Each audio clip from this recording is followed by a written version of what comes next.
यहाँ पे हम क्वेश्चन छोड़ने का मतलब यही बस है कि आप भी ट्राई कीजिए, क्योंकि हम सब करा देंगे तो मेहनत नहीं करेंगे ना, और मेहनत करना है, मेहनत करोगे तभी तो सफल होगे, तो मेहनत ज़रूरी है। हेलो बच्चों, यहाँ पे हमने लिखा है sine square A plus cos square is equal to 1 और 1 plus tan square A is equal to sec square है, और यहाँ पे है 1 plus cot square is equal to cosec square है ना। इनके बारे में आपको पता होगा, ये होते हैं त्रिकोणमितीय सर्वसमकाएँ, ठीक है। इनकी सहायता से हम बहुत सारे सवाल को आसानी से सॉल्व कर सकते हैं। तो एज इट इज़ इसको याद रखना है, ठीक है, क्योंकि ये जो है याद रहेगा तभी हम आगे सवाल कर पाएंगे। तो याद, अब इसका एक तरीका और है कि इसको हम जान जाए कि ये आता कहाँ से है ना। वैसे याद तो रखना है, ये तो पक्का है, लेकिन ये भी हमें पता रहे कि ये निकलता कहाँ से है, ठीक है ना। तो इसका पहले हम लोग प्रूफ देख लेते हैं और फिर इसका यूज समझेंगे आगे चल के कि ये कहाँ पे यूज किया जाता है, ठीक है, क्यों ये पढ़ाया जाता है। तो इसका प्रूफ करने के लिए हम लोग को एक ट्रायंगल लेना पड़ेगा, और वो ट्रायंगल कैसा होगा, याद होगा हम लोग त्रिकोणमिति में जितने ट्रायंगल लेते हैं सब समकोण त्रिभुज होता है, ठीक है। तो यहाँ पे हम इसको बी मान लेते हैं, ये ए है और ये सी, ये एक ट्रायंगल है। अब इसमें हमें पता है इसको, इस वाले को लंब बोला जाता है और इस वाले को कर्ण और इस वाले को आधार, ठीक है, ए से हमने लिख दिया।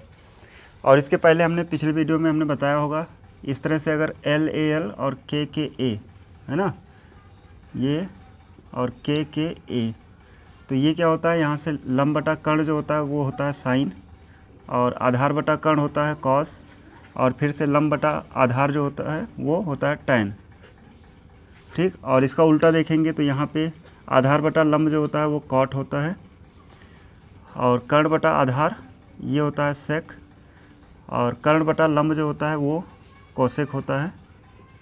तो इस तरह से ये सब हमें पता है पहले से, है ना। अब अगर हम इसमें पाइथागोरस लगा दें, इस वाले ट्रायंगल में पाइथागोरस लगाएंगे, तो पाइथागोरस हमने बताया था काल के ए एल, यहाँ पे के का स्क्वायर, ए का स्क्वायर प्लस एल का स्क्वायर, ठीक। तो ये हमने इस ट्रायंगल में पाइथागोरस लगा दिया है। अब जो यहाँ पे हमने ये इक्वेशन लिखा है, इसमें अगर हम दोनों पक्षों में के स्क्वायर से भाग देने पर, अब अगर हम इस पूरे में दोनों पक्षों में क्या करें, के स्क्वायर से भाग दे दें, तो इधर बनेगा के स्क्वायर बटे में के स्क्वायर, और यहाँ पे रहेगा ए स्क्वायर बटे में के स्क्वायर प्लस एल स्क्वायर और नीचे के स्क्वायर, ठीक। अब यहाँ देखेंगे तो के स्क्वायर कैंसिल हो जाएगा, तो यहाँ बचने वाला है 1, और इसको हम लिख सकते हैं ए अपॉन के इसको, और प्लस यहाँ पे दोनों पे स्क्वायर था तो हमने एक स्क्वायर बना दिया, ऐसे ही एल अपॉन के और इसका स्क्वायर हो जाएगा, ठीक। अब यहाँ से हम देखेंगे ए अपॉन के क्या होता है, ठीक। तो ए अपॉन के ये क्या होता है, कॉस होता है, तो हम इसकी जगह पे कॉस लिख सकते हैं। ये हो जाएगा 1 इक्वल टू कॉस ए, और यहाँ पे स्क्वायर लगा है तो स्क्वायर लगाना पड़ेगा, प्लस अब एल अपॉन के क्या होता है, यहाँ पे देखो साइन लिखा है एल अपॉन के, तो ये हो जाएगा साइन स्क्वायर ए, स्क्वायर लगा है तो लगाना पड़ेगा, ठीक है। और यहाँ पे ए कहाँ से आ रहा है, ये वाला एंगल लिया जा रहा है, ठीक। इस ट्रायंगल में हमने ये वाला एंगल आधार इसको माना है और लंब इसको, कर्ण इसको, ठीक है ना। तो यहाँ से हम देख पा रहे होंगे कि ये जो हमारा पहला सर्वसमका था sine square A plus cos square is equal to 1 आ गया है, ठीक। इसको हम चाहें तो ऐसे भी लिख सकते हैं, ये लिखा है sine square A plus cos square A is equal to 1, ठीक। तो ये पहले जो सर्वसमका है उसका हमने प्रूफ देख लिया है, ठीक। एकदम आसान है। इस ट्रायंगल में हमने पहले पाइथागोरस लगाया है, जो कि ये था के स्क्वायर प्लस बराबर ए स्क्वायर प्लस एल स्क्वायर, और इसमें हमने दोनों पक्षों में के स्क्वायर से भाग दे दिया और उसको सॉल्व करते गए, तो यहाँ पे हमें के अपॉन ए दिखा, सॉरी ए अपॉन के दिखा, जिसको हमने कॉस बना दिया, और एल अपॉन के दिखा यहाँ पे, तो उसको हमने साइन बना दिया, और स्क्वायर लगा था तो लगा दिए। तो इस तरह से हमने पहला वाला प्रूव कर लिया है, ठीक है, समझ में आया होगा। अब इसी तरीके से हम दूसरा वाला देखेंगे और फिर तीसरा वाला भी प्रूव करके देखेंगे, ठीक है ना। तो इसको आप नोट कर लेंगे, और इसी में मैं दूसरा वाला भी बताने वाला हूँ। तो यहाँ पे बस चेंज क्या होगा, अभी हमने के स्क्वायर से भाग दिया था ना, अब हम लोग इसको ए स्क्वायर से भाग दे देते हैं, ठीक। नीचे हम केवल चेंज करेंगे ए स्क्वायर, ठीक है, और इस तरह से हमारा दूसरा वाला आ जाएगा, ठीक है। देखते हैं, तो यहाँ अब हम भाग देने जा रहे हैं ए स्क्वायर से, ठीक। तो यहाँ पे ए स्क्वायर और यहाँ भी हो जाएगा ए स्क्वायर, नीचे ए स्क्वायर।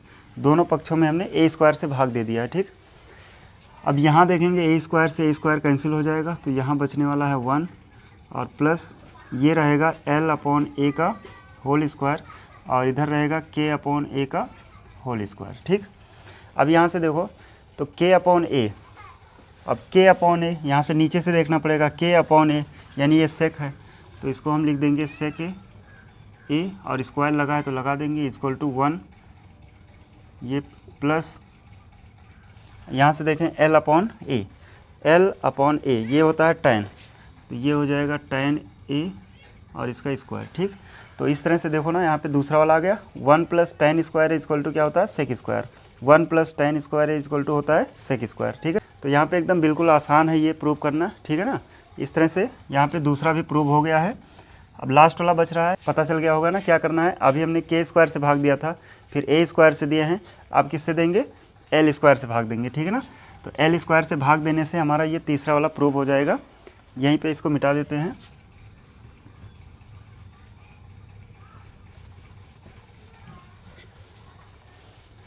तो ये लिखा है K square A square plus L square.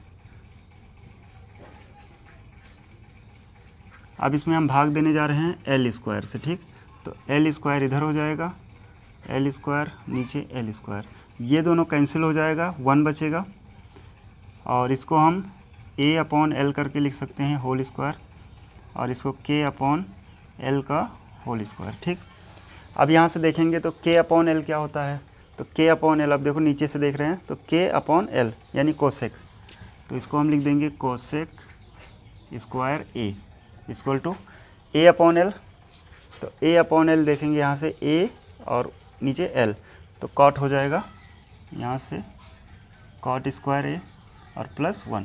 ठीक है, तो यहाँ पे दिख रहा होगा ये तीसरा वाला जो सर्वसम का यहाँ लिखा हुआ था, यानी 1 plus cot square A, 1 plus cot square A equal to क्या है कोसेक स्क्वायर A, ये भी यहाँ से प्रूव हो चुका है। ठीक है ना, बिल्कुल आसान है, इस तरीके से पूरा समझ में आ गया होगा। अब यहाँ पे हम देखेंगे कि इसका प्रयोग कैसे कहाँ किया जाता है ना, कि ये सर्वसमकाएँ हैं तो इनका प्रयोग कहाँ पे करते हैं। अच्छा, वैसे सर्वसमका का मतलब समझ में आता है कि नहीं, वो भी बता देते हैं कि सर्वसमकाएँ किसे कहते हैं। ठीक है ना, तो इतना नोट कर लेना है, इसके बाद हम देख लेते हैं कि सर्वसमका किसे कहते हैं।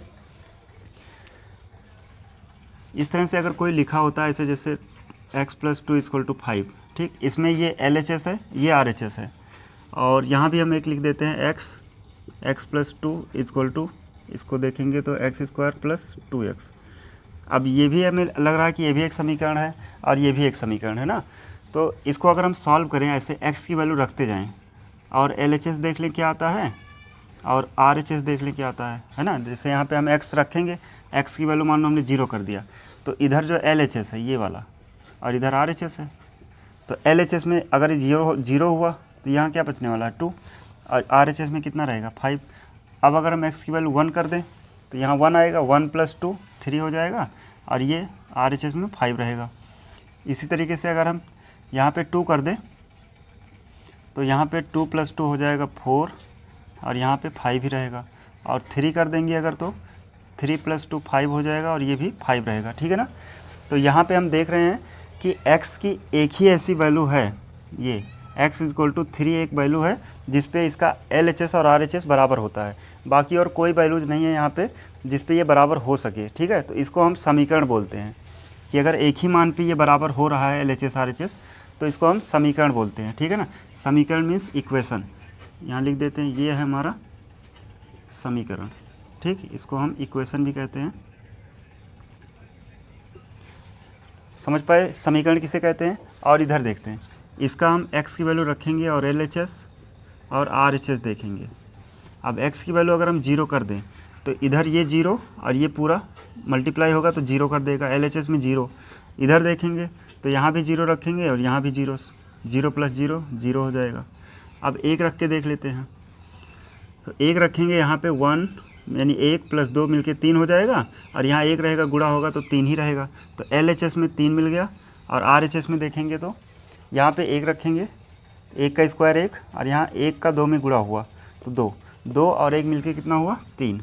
ठीक है ना, ऐसे ही अगर हम 2 रख दें तो 2 यहाँ पे 2 और 2 मिलके 4 हो जाएगा और 4 का गुणा अगर हम 2 में करा देंगे तो ये 8 हो जाएगा। और यहाँ पे यहाँ 2 रखेंगे तो 2 का स्क्वायर 4, और यहाँ 2 रखेंगे 2 का गुणा 2 दूनी 4, तो 4 + 4 मिलके कितना हो जाएगा 8।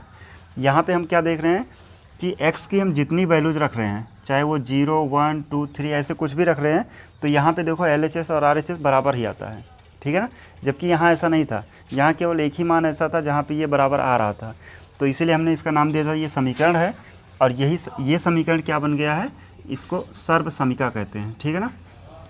सर्व समीका यानी इसको आइडेंटिटीज बोलते हैं, ठीक है। क्यों ऐसा है, क्योंकि यहाँ पे x की कोई भी वैल्यू रखते जाओगे LHS और RHS बराबर ही रहने वाला है। तो ये होता है सर्व समीका और समीकरण में अंतर। समझ गए होगे ना, इसको भी नोट कर लेना है। अब हम लोग आगे देखते हैं कि ये जो सर्व समीकरण हमने प्रूव किया है इसका क्या यूज होता है वो सीखते हैं, ठीक। तो याद होगा इस तरह से हमें अगर पहले क्वेश्चन दिया रहता था कि अगर हमें कहीं दे दिया जाए sin A = मान लो 4/5 ऐसे दे दिया जाए, ठीक है। sin A बराबर इतना दिया है और हमसे पूछा जाए बताओ cos A क्या होगा। तो अब इसके लिए हम क्या करते थे, इसका पहले एक ट्रायंगल बनाते थे, ठीक है ना। क्योंकि साइन क्या होता है, साइन लंब और कर्ण का रेशियो होता है।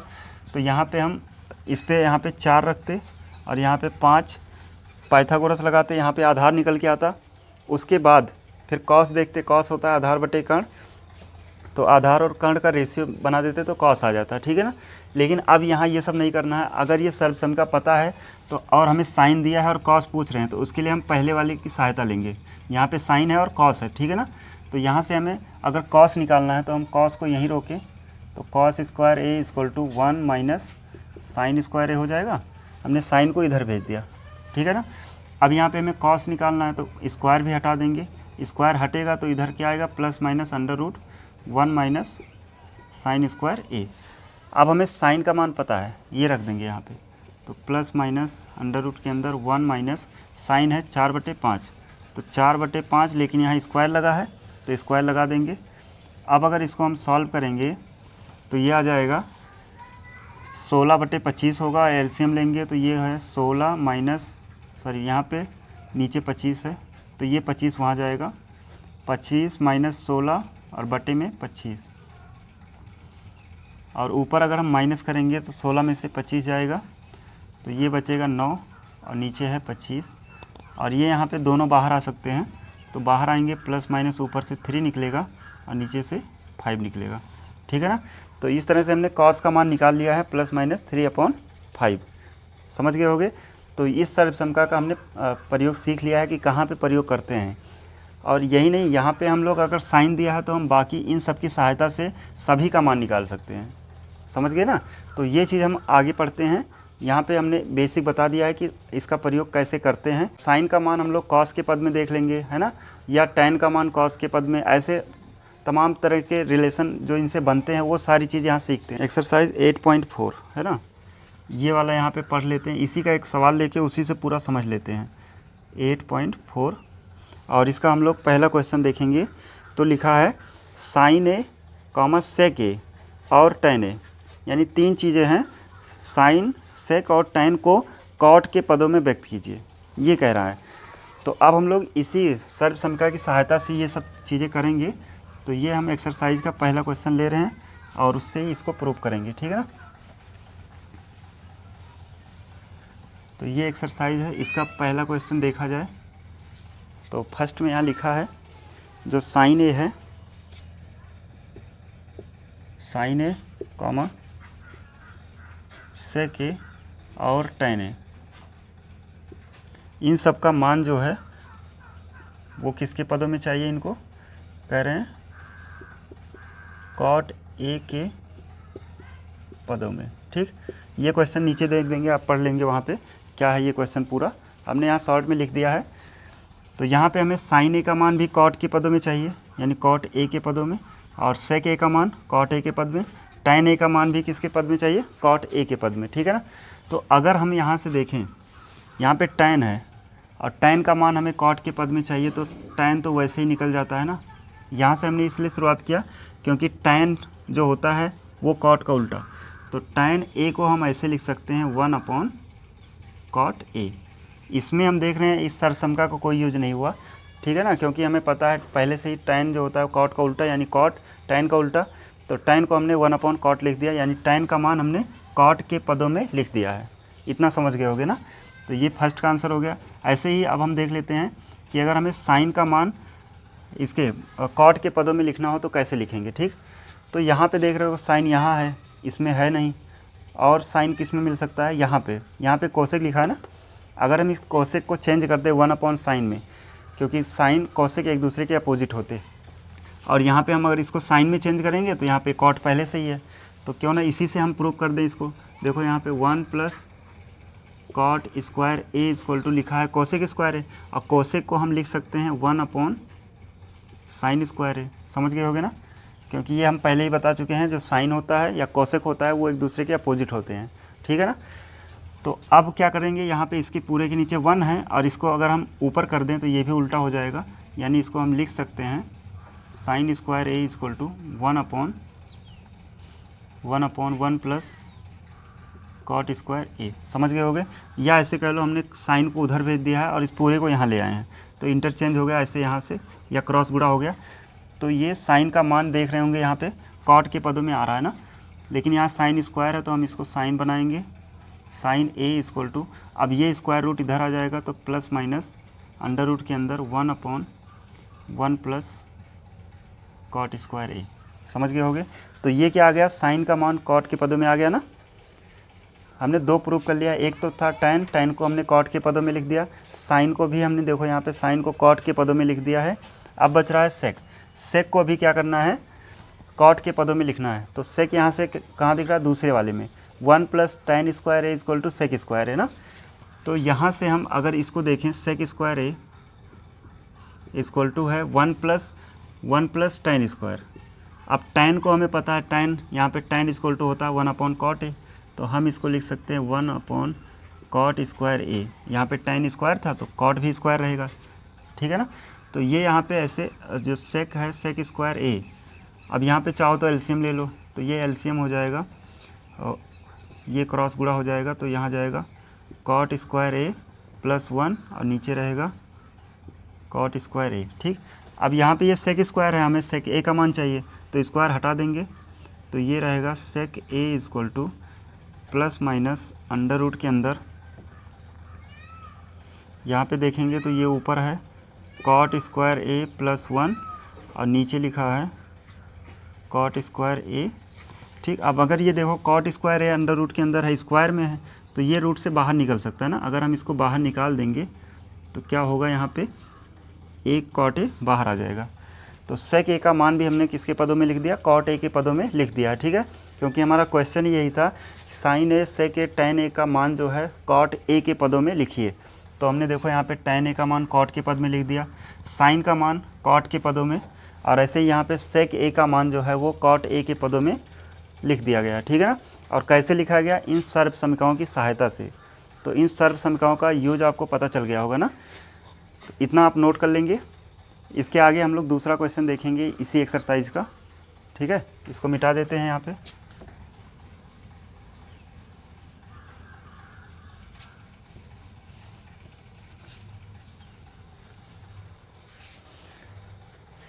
अब इसका दूसरा क्वेश्चन अगर देखें तो दूसरा क्वेश्चन यहाँ पे लिखा हुआ है, सेकंड नंबर है,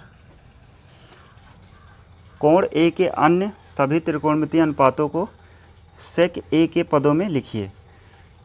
यानी अब ये सब को कह रहे हैं कि sec A के पदों में लिखिए, यानी ये जितना है यहाँ पे sin A कह लो, कोण A लेना है तो A ले रहे हैं, और cos A, tan A, उसके बाद cot A और cosec A,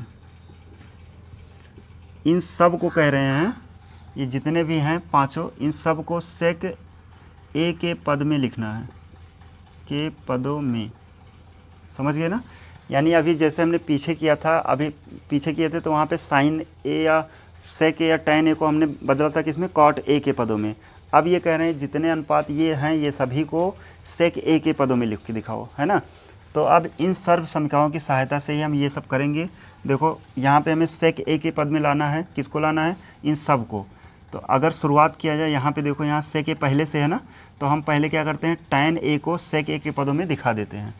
तो शुरुआत यहीं से करते हैं, दूसरी सर्वसमका से। यहाँ लिखा है 1 + tan square a equal to लिखा है sec स्क्वायर a। ठीक है, तो हमें tan a को sec a के पद में चाहिए, तो हम tan को यहीं रोकते हैं।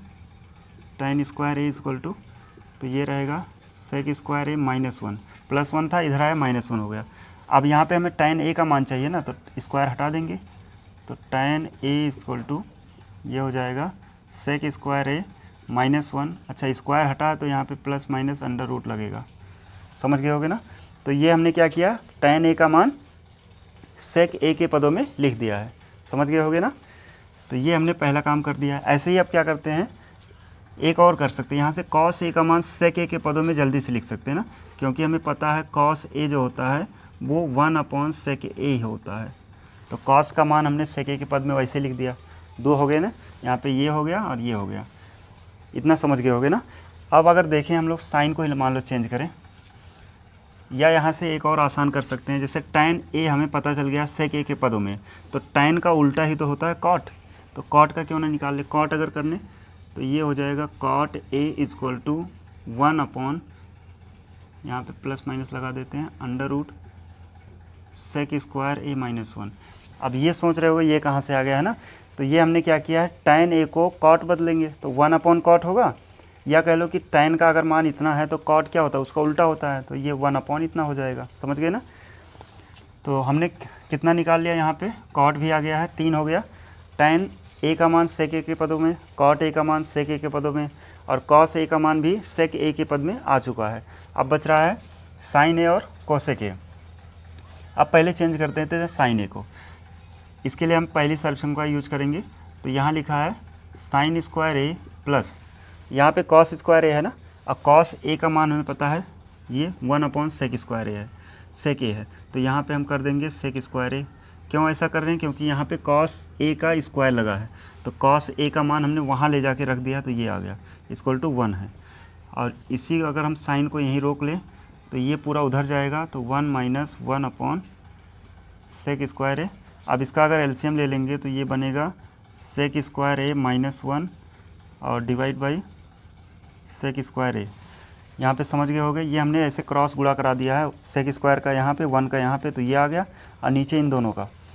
अब ये साइन स्क्वायर है और हमें मान चाहिए साइन a का, तो स्क्वायर हटाएंगे और सामने क्या होगा, प्लस माइनस रूट बन जाएगा, और ये बनेगा sec स्क्वायर a -1, और नीचे क्या है, sec स्क्वायर a है ना, और ये भी रूट में आएगा, तो रूट से बाहर निकलेगा तो क्या बनेगा, ये हो जाएगा sec a बाहर आ जाएगा। तो साइन a का मान भी हमने किसके पदों में लिख दिया है, sec a के पदों में लिख दिया है, समझ गए होगे। साइन a भी हो गया है, साइन a का मान sec a के पद में आ गया है, समझ में आ रहा होगा ना। अब यहाँ से हम क्या करेंगे, साइन का हो चुका है, अब केवल बचा है कोसेक। तो कोसेक जो होता है वो तो साइन का उल्टा होता है, तो हमने साइन का मान निकाल लिया है, तो कोसेक क्या होगा, इसी का अपोजिट, यानी हम डायरेक्ट लिख सकते हैं cosec a equal to, sine ये है, ये साइन का मान इतना है, तो इसको उल्टा कर देंगे, तो हो जाएगा plus minus sec a upon में under root sec square a -1। तो ये कोसेक a का मान भी sec a के पद में आ चुका है, ठीक है ना, समझ गए होगे पूरा। तो इस तरह से हमने दूसरा क्वेश्चन भी कर लिया है एक्सरसाइज का, और अब आगे बढ़ेंगे, आगे क्वेश्चन देखेंगे कुछ और। यहाँ पे अब इसका यूज समझ में आ रहा होगा ना, कि इसकी सहायता से हम या किसी एक के पद में सभी त्रिकोणमितीय अनुपातों का मान लिख सकते हैं, वो यहाँ पे अच्छे से समझ में आ रहा होगा।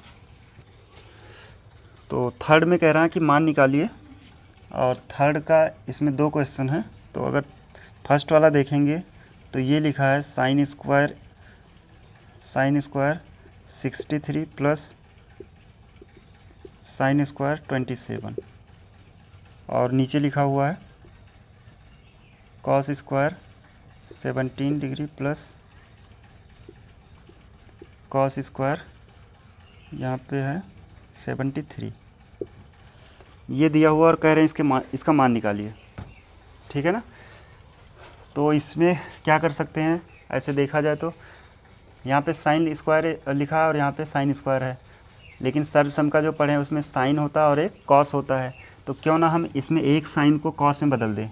और कॉस में बदलने के लिए हमने पिछले एक्सरसाइज में पढ़ा था ना, पूरक कोणों को त्रिकोणमितीय अनुपात। तो यहाँ से हम इसको अगर चाहें तो साइन को इस कॉस में बदल देते हैं। इसी को अगर बदलना हो तो हम इसको लिखेंगे 90 माइनस 27 और प्लस का साइन स्क्वायर 27। अब ये देखो ये क्यों लिखा गया है, क्योंकि हमें पता है अगर 90 से हम 27 माइनस करेंगे तो यही आएगा। तो हमने यही वाला इस तरीके से लिख दिया है, समझ गए ना क्यों ऐसा लिखे हैं। अच्छा, इसके नीचे वाला भी देख लेते हैं। तो यहाँ पे हम चाहे तो इसी को चेंज कर दें या इसको, किसी को भी चेंज कर सकते हैं। तो मान लो पहले को ही चेंज करें, तो यहाँ पे 17 को हम लिख सकते हैं 90 माइनस 73, है ना। ये वाला भी ढूंढना नहीं है, बगल में रहता है। पिछले वीडियो में हमने ऐसा कुछ बताया था ना, ऐसे बहुत सारे क्वेश्चन थे वहाँ किए थे, और ये भी बताया था कि एक ही को चेंज करना होता है। ये नहीं कि दोनों को चेंज कर देंगे, है ना, दोनों को चेंज कर देंगे तो फिर से वही आ जाएगा, वैसे ही आ जाएगा। तो अब यहाँ देखेंगे ये लिखा है साइन स्क्वायर 90 माइनस 27। इसके पहले वीडियो में इसका प्रूफ हम लोग और इस पर कुछ क्वेश्चन भी देखे थे। यहाँ पे अगर साइन 90 माइनस ए होता है तो उसको बना दिया जाता है कॉस ए, समझ गए ना। और ऐसे अगर कहीं कॉस 90 माइनस ए होता है तो उसको बना दिया जाता है साइन ए। इन दो आइडेंटिटीज़ या कह लो कि जो पिछले लेक्चर में हमने प्रूव किया था, है ना, पूरक कोणों के लिए, उन सब की सहायता से या इन दोनों की सहायता से इसको देखेंगे। तो यहाँ पे देखो साइन 90 माइनस 27 है, तो sine 90 minus A equal to cos A होता है। तो यहाँ पे हो जाएगा कॉस, अब स्क्वायर लगा तो वो तो लगेगा 27 प्लस यहाँ पे साइन स्क्वायर 27, और नीचे देखेंगे तो ये हो जाएगा, इसको लिख सकते हैं साइन स्क्वायर 73, क्योंकि कॉस 90 माइनस थीटा या ए इक्वल टू होता है साइन ए। तो ये साइन हो गया, प्लस ये ऐसे रहेगा कॉस स्क्वायर 73। इतना समझ गए होगे ना। तो अब यहाँ पे देख रहे होगे ये लिखा है sine square 27 plus cos square 27, और इसके जैसा sine square A plus cos square A equal to कितना होता है 1। वैसे ए का रेंज यहाँ पे फिक्स रहता है कि ए का रेंज जो है वो greater than 0 less than equal to 90 होता है, ठीक। तो वहाँ पे हम ये सब के लिए होता है, तीनों के लिए, कि ए का रेंज जो है यहाँ से यहाँ तक रख सकते हैं, 90 है। तो अब यहाँ देख रहे होंगे कि ये sine square theta plus cos square या sign square A plus cos square ए के रूप का है, यानी इसका मान हो गया 1। नीचे देखेंगे साइन स्क्वायर, ये भी साइन स्क्वायर ए और कॉस स्क्वायर ए के जैसा, इसका मान भी 1 हो गया। 1/1 यानी कि 1 आ जाएगा इसका आंसर। समझ पाए होगे। ये सवाल ऐसे सॉल्व हुआ है, इसमें दो फार्मूले यूज हुए हैं, एक ये वाले, है ना, और एक यहाँ पे सर्वसम का। तो इन दोनों की सहायता से ये सवाल पूरा हो पाया है, समझ गए होगे।